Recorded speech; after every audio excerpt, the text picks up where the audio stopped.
uh, our television viewing audience, and want to say thank you this morning for tuning in, and we trust that you, along with our congregation, will be blessed by the preaching of the gospel. Again, thank you so much. We want to continue in the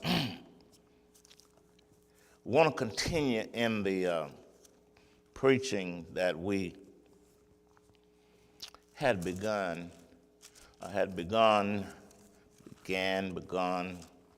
before we, I was out one Sunday, last Sunday. Reverend Lewis Richard, my preacher, preached for us. Keep your eye on the donut. Don't watch that hole. Ain't nothing in that hole. In other words, substantive. Keep your eye on what is substantive. That's what he was saying. For those of us who can stand and will stand, in the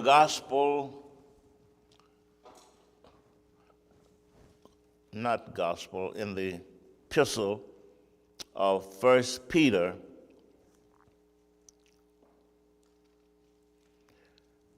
verses 8, 5th chapter, verses 8, 9, and 10.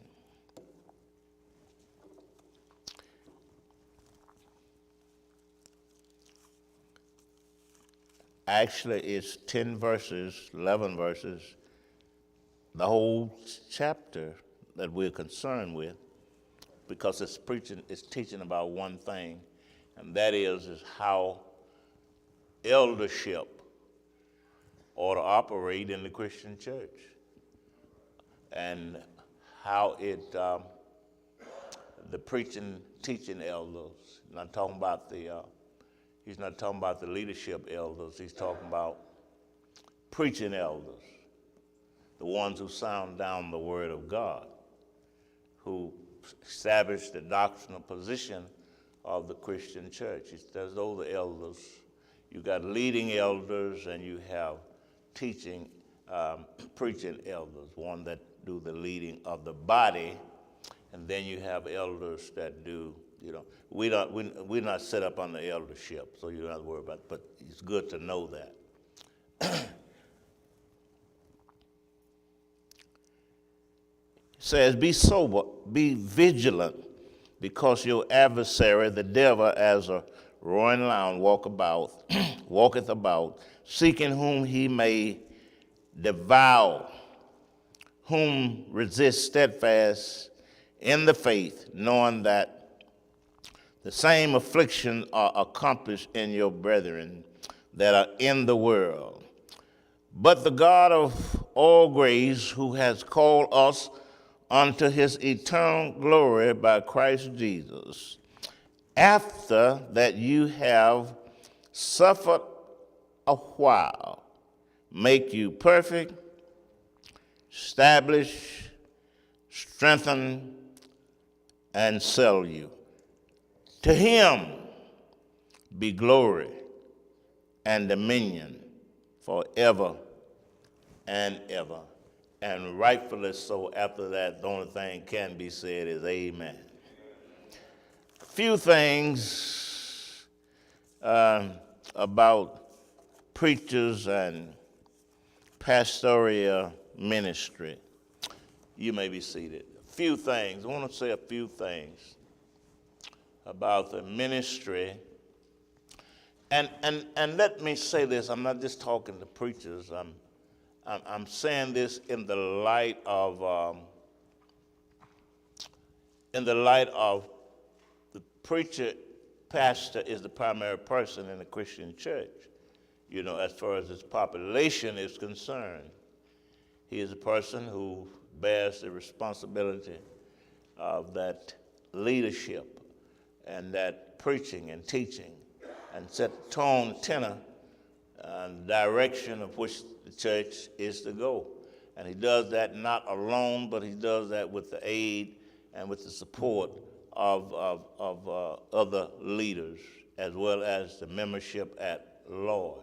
But it is his responsibility to make sure, as much as God gives him grace to do so.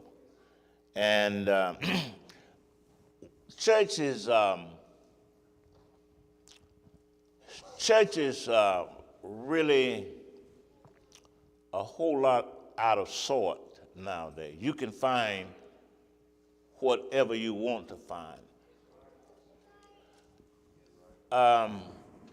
One of my preachers, and I don't necessarily have to call them by name, they wouldn't mind. He said to me, he went to a funeral on yesterday, and the preacher got up, and perhaps you've seen this also, took a text, without taking a text, and preached the funeral. Right away, my mind registered, that's lack of training. That's lack of training. You can't preach the gospel without a text. I said, that's lack of training. I said, probably, he could have just been a renegade, just here, there, and everywhere. And never sat under anybody to tell him how to structure his material. Church is a place of order. God is a place of immaculate order. The universe, the world, the earth is a place of order. And when anything gets out of order, chaos is imminent. When 5-year-old is running the house without a credit card, without a job, that's chaos. So the church has a lot of. One of the things, and I appreciate you here, is that we try to maintain some sense of order. It's not easy, but we have to do it because we are to the glory of God. And the Bible teaches that, and so I can appreciate this church. Hadn't been a hard sell for me, had not made my task hard by us making an effort. So Peter, in this diaspora, in other words, diaspora is another way of saying, the church is in trouble. Because persecution up on them for preaching the gospel had come. And diaspora come from the word dispersed. They were dispersed because they were faithful to the Lord in a difficult time. So the church, beloved, never have seen a period at some time another where there have not been trouble. I learned in school, they call that an epoch, period of time. A period of time, from one point to another time. Somewhere in that epoch of time, trouble is going to come. I'm going to tell you something else. In your life, some trouble going to come. Used to be you could be 35 before trouble come. Oh, no, you're pro now at 35. Come on. You're pro. You've had so much trouble at 35, you almost ready. If you're not trusting God, you're almost ready to throw the towel in. Come on and talk to me. At 35, man, I know some at 35, they dyeing their hair, and the little that they got left, because trouble and stresses and strains, have consumed them. And so Peter wants them to know that in a time of the diaspora, in a time of suffering, in a time of persecution, that they was going to be all right. And he wrote series of things in that fifth verse. And the major thing that he tells them, which is in verse 2, is make sure that you feed the flock of God which is among you, taking the oversight thereof, not by constraint, but willingly, not for filthy lucre, but of a ready mind. I think that is major there. Matter of fact, I know it is. I know it is. It is major emphasis ought to be placed upon this text. Because this text has nothing to do with what the elder or what the leader or what the preacher receives. It has to do with what he does that God has assigned to him. Can I tell you something? Everybody like class. Everybody loves to go to class until now it's time to take the test. Now it's time to take tests, and I'm not ready to take no tests. The assignment here is to feed people who belong to God. And I'm pretty finicky eater myself. That don't mean that I don't eat like beans and cornbread and greens, and I'm not talking about that. But I'm just pretty finicky eater. If it's against my health, I'm pretty much not going to pretty much eat too much of it. You know, sweet, I can't eat a lot of sweets. Some kind of Christian people are very finicky when it comes to eating the Word of God. But you know what? As a preacher, and preachers, as if you're listening out in our Facebook, if you're listening here, that'll have nothing to do with you continue to feed them. Nothing. My mother would not cook a special diet for me that was non-medical. If it was medical, she may have done so. But just simply because for the sake of not wanting to eat what she cooked, I would sit there at the table and watch my other sisters and brothers eat. Hungry. Full of pride and arrogance. I'm talking about just as a kid. Because I just simply don't, not that it didn't taste good, not that it was not good for me, but you always got somebody who just don't want to eat it. Peter said, feed. Feed. Put it where it needs to be put. Put it how it needs to be put. Don't have any other motive in it but to please God and to bring glory to Him. Feed the flock. That is the major emphasis. If you take that out, then out of the text, then the text have no relevance. If you take that out, there's no relevance. Nothing else is of importance. Everything else is continued upon that, you see, is feeding the flock. Can you imagine how many Christians go to church or sit on TV and are never fed?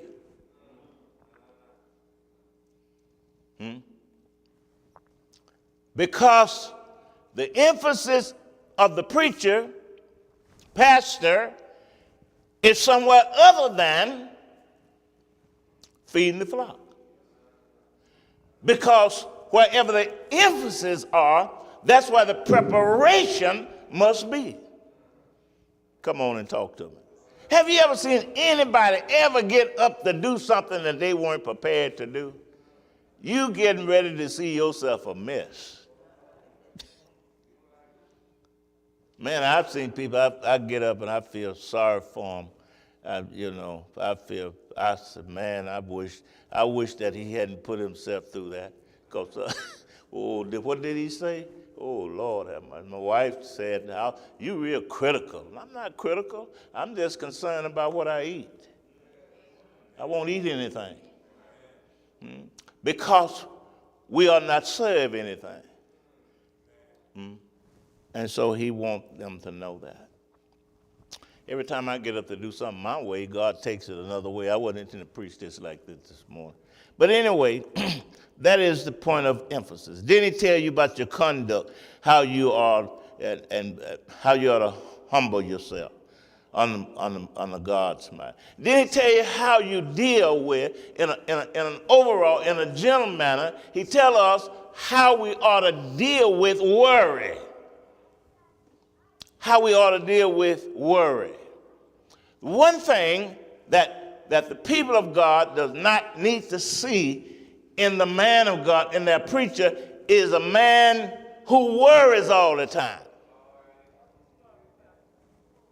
Who worries all the time. Children don't like to see, where shall they receive confidence if the parents are worrying all the time? Don't care what it is that we gonna make it. We don't know how we gonna make it, but we are going to make it. Because when you say that as a leader, when you say that as a parent, as a mother, as a father, as a you not only does the children hear it, but you have an audience with God.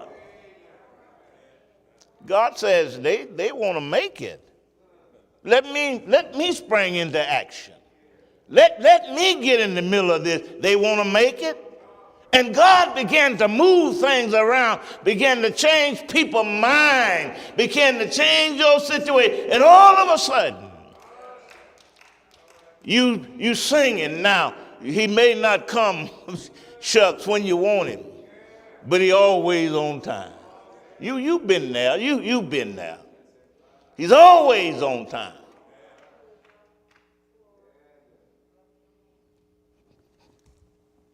Worry is the worst enemy to you, and the most fierce enemy, adversary that we have is worry.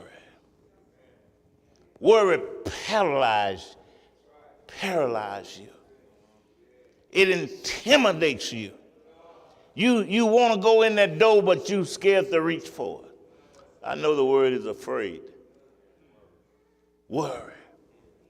Worry make you pull covers up over your head. Worry make you forget about the bread that was daily bread, that was fresh bread that God gave you on yesterday.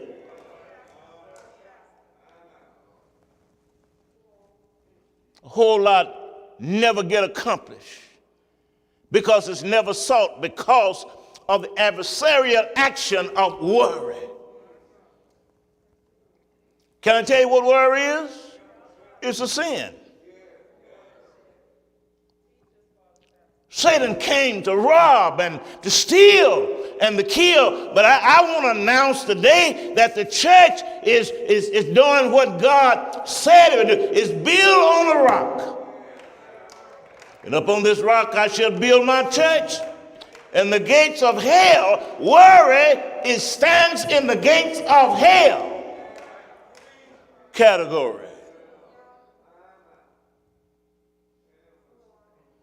The lepers were sitting outside the gate. Archie, they said, we sit here. We gonna die. 3 of them.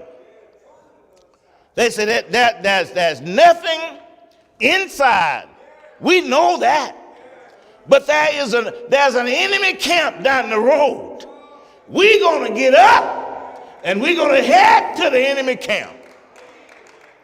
And before they got there, God had went ahead of them and disrupted the camp. And they were so kind. They were so kind and hungry. And they said, we ought not to do this. We ought to take some back to the people on the city, on the inside, who would not let us in because we were lepers. We'll go tell them there's food aplenty. Worry. Cast. Somebody said this is a picture of, in the Greek, literature and language and of a horse going one way, and the rider with the saddle on the horse, with the saddle in his hand, putting the saddle on the horse, and the rider walks one way, and the horse goes the other way with the saddle on it. Cast all your cares.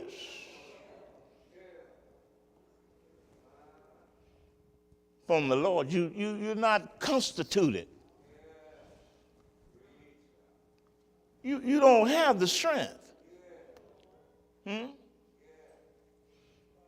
When is COVID? COVID was just like, David, if you ask David said, it's like the bear and the lion. They had my daddy's sheep. And I couldn't go home without my daddy's sheep. I couldn't go home without I know my dad had a hammer, and he was a carpenter, McKinley, and he had a hammer, his hammer. If you mess with daddy hammer, be very sure that you put daddy's hammer back where it was. Because you're going to have some serious problems when daddy got through with his investigation about his hammer. David said the sheep and the bear, the sheep were in the mouth of the lion and the bear. And I couldn't let them take my dad. I was taken care of. My daddy sent me. And so as the sheep they're his by ownership, and they're ours by stewardship. All that we have is stewardship responsibility. I don't care what it is that we have. We don't own nothing. Somebody, if you need a lesson in that, I call up I got some real good friends, all funeral directors in Houston, pretty much was my friends. I know a lot of them personally. And let you and get you an appointment where you can follow them around every day. And they'll tell you, people don't own nothing. God owns. God owns. He says, cast. We're inundated. We're paralyzed by worry. Worry has built us a little corner. And we have reduced it to, I just don't feel good. You can't. I just don't have no esteem. We've allowed the enemy to reduce us to such. Because we have not cast all our cares upon the Lord. Show me a church, show me a group of people, show me God's people, show me a fellowship when we cast all our cares.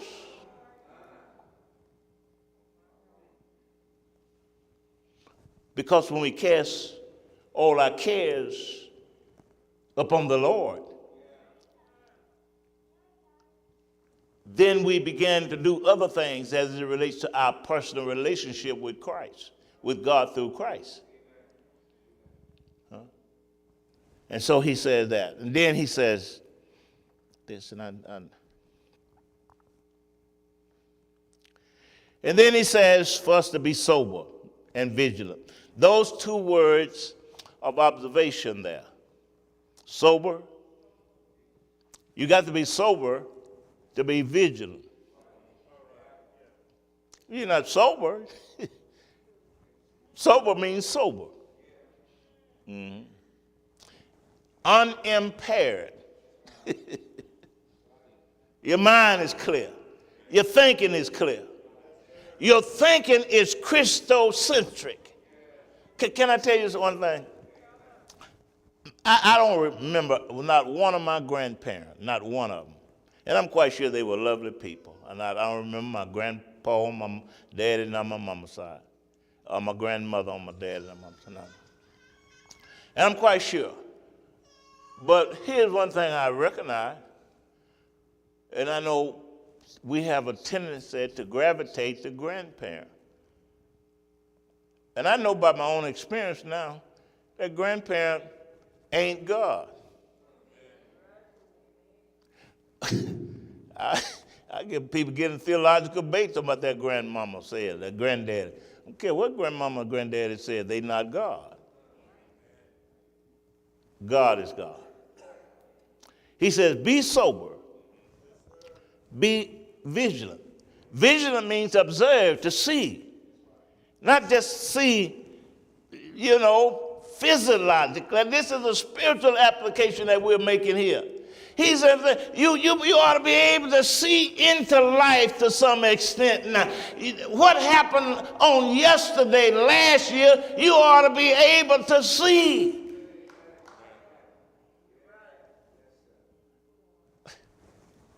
Oh my God, he's a rascal. You ought to be able, nobody's perfect, you know that going in. But you ought to be able to see that he was a rascal.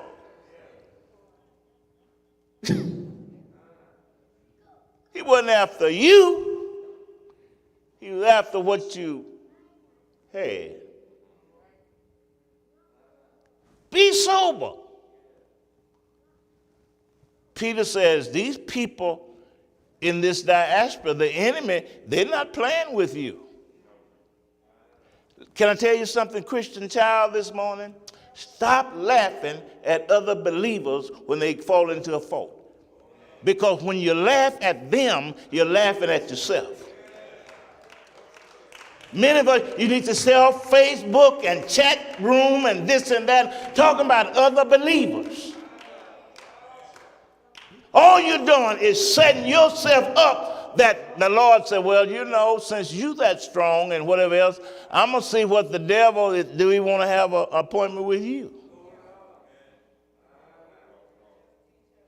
We're one. And none of us, my daddy had a word, and I'm just throwing it out here. I'm not talking about you like that. My daddy had a word and said, boy, MacArthur, you ain't worth a plug nickel today. That's a nickel with a hole in it. And I'm not saying that about us. We far more. In Christ and with the grace of God, we are. But without him, we're nothing.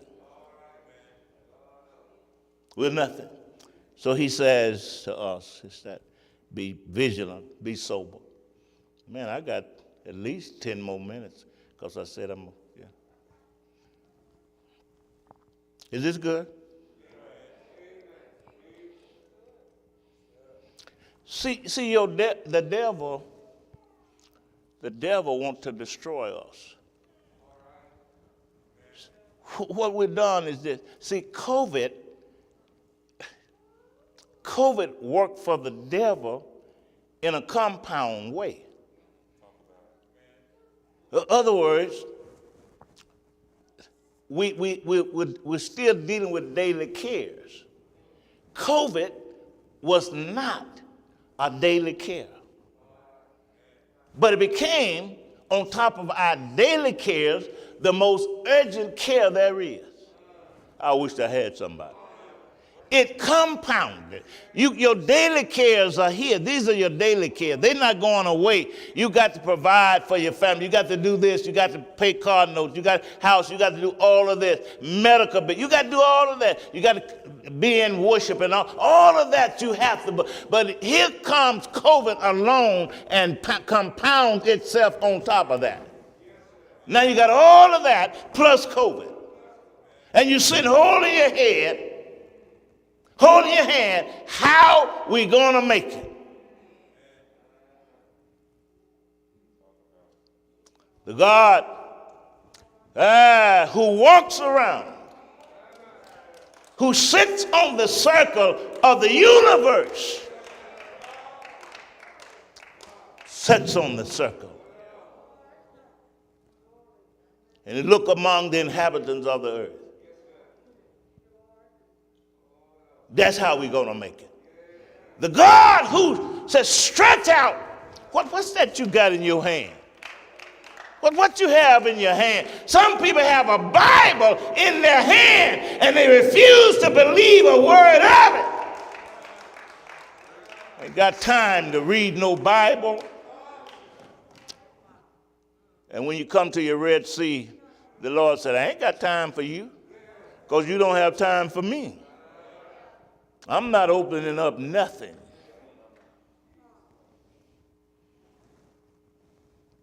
He says the devil walks around. The original language of this 8th verse, seeking whom he may devour. That word devour, in original context, it means who he can consume. He walks around, he's saying, you're a tall glass of water. I'm going to see if I can drink you up. That's what the devil does. When he consumes you, nothing else is left of you. So you won't attend church? Why are you consumed? When something is consumed, it's gone. You don't have no joy, you consume. No peace, you consume. No understanding, you consume. Ain't nothing else of you that used to be is left because the devil has consumed you. He has drank you down. That's what it means. Can you imagine being drank down, out of sight by the enemy? What about your affairs? What about your life? What about your personhood? What about your confession of faith? What about what you told people? Can I tell you something? Failure and the vicissitudes of life, vicissitudes that mean up and down, in and out, all those things that happen to you. Vicissitudes of life does not disqualify you from being a child of God. Your own personal stuff. Because the God of grace knew what you were long before you heard him call your name. I wish I had somebody. These little marriages that people have, they won't work. They'll work a while, they'll work in the sunshine, but as soon as the rains of life come, they won't work. He said walking around to consume, to drink you down, to make you disappear. Where's your faith? What do you believe? Do you believe enough for somebody else or just enough for yourself? Do you fear? Or are you still living in dread and fear?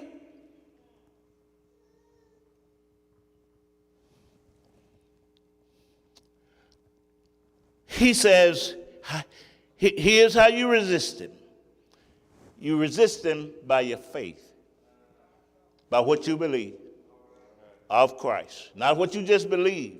I said a few minutes ago, Grandmama is not God. So a lot of things Grandmama tell you because Grandmama just wants you to do good. She doesn't know any better. I'm not saying that she doesn't have wisdom or wit. It's not what I'm saying. Only what we do for Christ will last. Not Grandmama, not our people. So resist him in the Lord, in faith, knowing that the same affliction. Here's one of the biggest tricks that the enemy uses that preachers ought to say to other preachers and preachers is that the same thing, instead of us knowing that somebody else is going through the same thing I'm going through, what we do is to deflect their attention, which we shouldn't have to do in the first place. We start talking about that other person's maladies, not realizing that we are both going through the same thing. When you hurt, your brother hurt. Well, it used to be anyway. When you hurt, your sister hurt.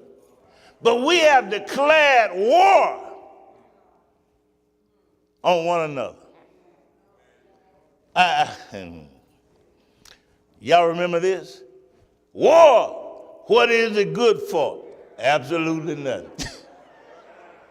That's a witness from a blues song now. And they were telling the truth. When war is over, all you have is carnage. All you have is collateral damage. All you have is the wounded laying around. That's all you have when war is over. Can I tell us something? Today forward, we are to declare that the Hatfield and the McCoys have desist. Yeah, I'm talking about you and myself. The Hatfields and the McCoys. You know one thing I like to look at the Hatfield and McCoy? The Hatfield and McCoys were so bitterly entrenched against each other. They would not allow their younger generation to court. Don't, they ain't no good. I'm preaching message this morning. They ain't no good. They think they better. Don't fool with that. That'll take you down. They don't, come on, you seen the Hatfield and McCoy, you looked at that picture. It's pay per view. I'll pay for it if you want to view it. They won't allow, if the Hatfield have a beautiful, vivacious daughter, and the McCoys have a tall, handsome son, and they find out that they courting, they saw one another at the county fair, and they're courting, oh man, it's counsel on. And if they don't stop, everybody getting that weapon going to war. Pretty much where the church is. Let me finish this. Because in finishing, he tells us that we resist through our faith, knowing that you're not alone. That's one of the tricks that the devil uses. Here's the last thing that I want to say, that preachers and pastors ought to tell the congregation. Peter told these people who was in a diaspora. He used a conjunction but, in spite of all this, in spite of all of what he says in the first 9 verses, and he says a whole lot in the first 9 verses. I just skimmed the surface. But the God of how much grace? What does all mean? All within the context of what he's talking about. He's talking about grace, right? He said any grace that is in the context of grace, it comes from God. That's what he's saying. He's not talking about all and all, because all has to have context. When my mama would come to the door and she would say, all of y'all come in here, she wasn't talking to George Houston. She wasn't talking to Willie James Smith. She wasn't talking to James Henry Jones. She was talking to McKinley Paul, MacArthur Paul. Y'all not going to help me this morning. She was talking to Joe Nathan Paul. She was talking to my sister Ruby. All them brothers she had. She was a tomboy talking to Ruby Paul. Bessie wasn't going to come out in the first place, but if she was out there talking to Bessie Paul, she was talking to everything that bore the name of Paul. He said, all grace. The Christian faith cannot operate outside of grace. You woke up this morning, it was grace. Your mind you hadn't lost your mind yet. With all you've been through, what kept you? Nothing but the grace of God. You come strutting in church like you important and whatever else. We ought to bow down before I make it. Bow down before I can, because we are kept by the grace of God. I am what I am by the grace of God and the grace of God alone. You complaining and looking at somebody else's state, what they got, and how come baby, you better start thanking God. You don't want him to stick his hand in and take what you got. You don't want the Midianites to come. Because when the Midianites come, they come all the way up to the camp. And every stalk of grain, they pluck it up. Every tomato that's in the field, they take it. Every cucumber that's on the vine is theirs. Whatever it is, you don't want the Midianites. It's by the grace. He's a God. Somebody needs to learn that. Kenneth, he's the God of all grace. We just experienced that. This church, God of all grace. He gives without discretion, and unmeritoriously he gives.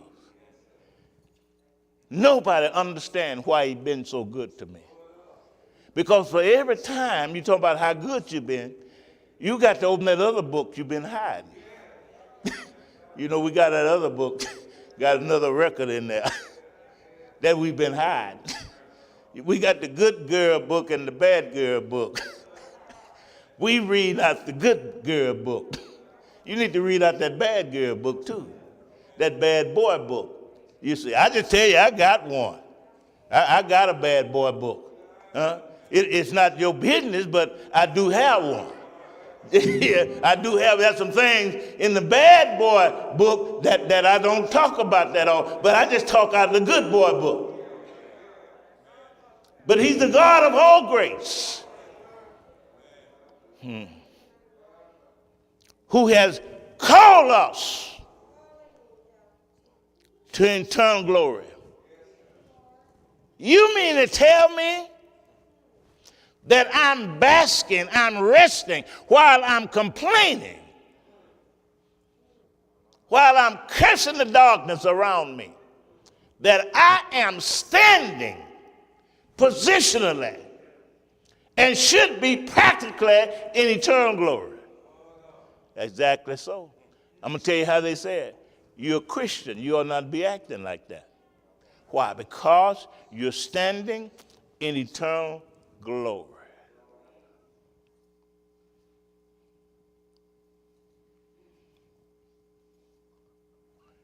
And it's through grace. You didn't get in on your favorite way, and that is somebody hook you up. You had an uncle in there. You got family members called down the line. They was in there. No, no. You're part of the fellowship because of grace. And not only that, but it was an efficacious call. You know what an efficacious call is? An efficacious call is an effective call. He did not call you to see if you were going to come. He called you in order that you might give heed. And somebody said, I came to Jesus just as I was. I still had my whiskey bottle in my hand. I still had my dope pipe in my pocket.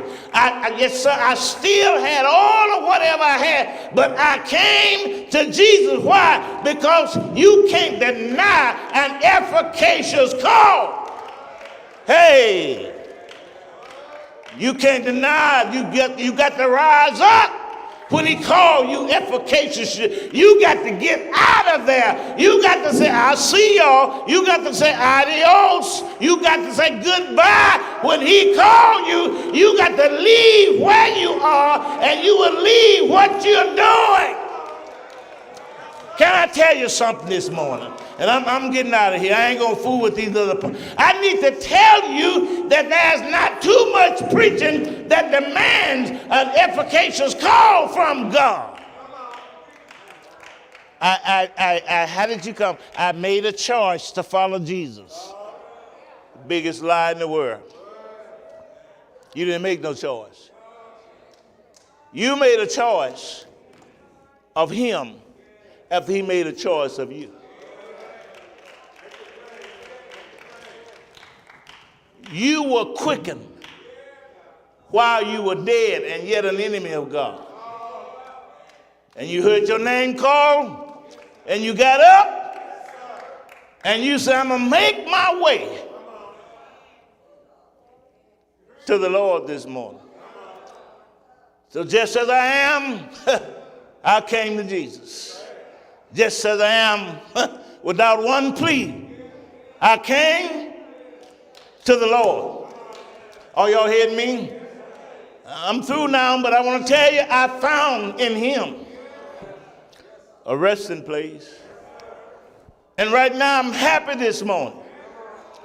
I'm happy that a preacher said some things that stayed on my mind, that made me realize that there was a God in glory.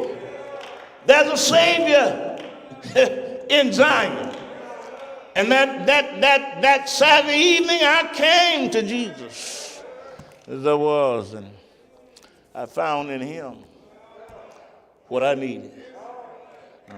I found in him. And the last thing he tell you, that he tell us in the text, and you can work these out yourself. He tell us there are four things that he'll give you. The effect of the sufferer, the effect of the sufferer, of suffering upon the one who is suffering, is it cause him to be perfect. You'll never be mature without suffering. You complain all you want to. You'll never be mature. You'll be a baby all your life as a Christian. You're never mature. The second thing is that you will never be established. You see people, believers, in their mind, their philosophies. I love to hear a believer who's been somewhere a long time. So I don't care what they do, I ain't leaving. You think that I'm going to leave from this table? There's something be wrong with you. I don't care. If I offended you, I'm sorry. But I'll be at this table tomorrow. And when my mama used to cook, man, I'd be like a baseball player sliding up on that table. And you better not be in my seat either. Because it had been established. This is where I get my nourishment from. And my mama was a good cook. You never be established. So many believers, so many people, your family, mine, never be established. Why? Because they have not put themselves in a position for God to establish them. When you are established, you're settled. And you're not capable of being moved. I'm not boasting and bragging, talking about I was born in this. No. I was born from another world.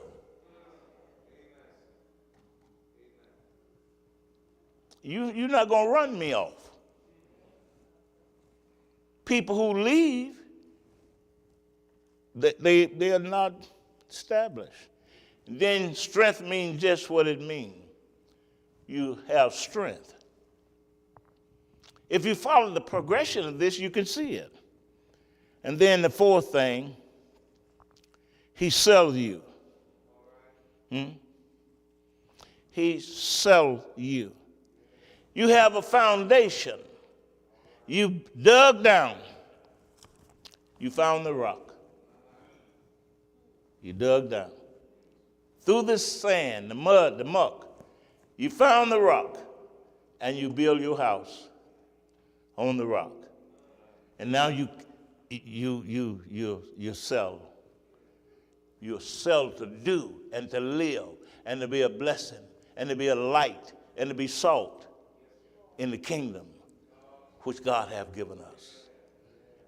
Few things to say to preachers and pastors about our ministry. The encompassing thing is preach the gospel. Don't change what God said. Don't change what God said. Preach the gospel. Preach the gospel. And if you preach the gospel, that means that God has preached the gospel to your heart. To your heart. You can't preach what hasn't been preached to you. Can't preach. This applies to everybody, not just preachers. This applies to all of us. God bless you this morning. I hope that you have heard and hope that you've been blessed. I really do. Hope that you have been blessed. I don't have anything else that I can tell you this morning. All right. I don't have anything else that I can tell you. I don't have anything else that I can tell you this morning. I left everything I have on this and on this. All right. Listen, let's do this briefly. I think we're pretty much on time. I ask you to hold your receipt and that you brought to the Lord. But let me do this, is that before I do that,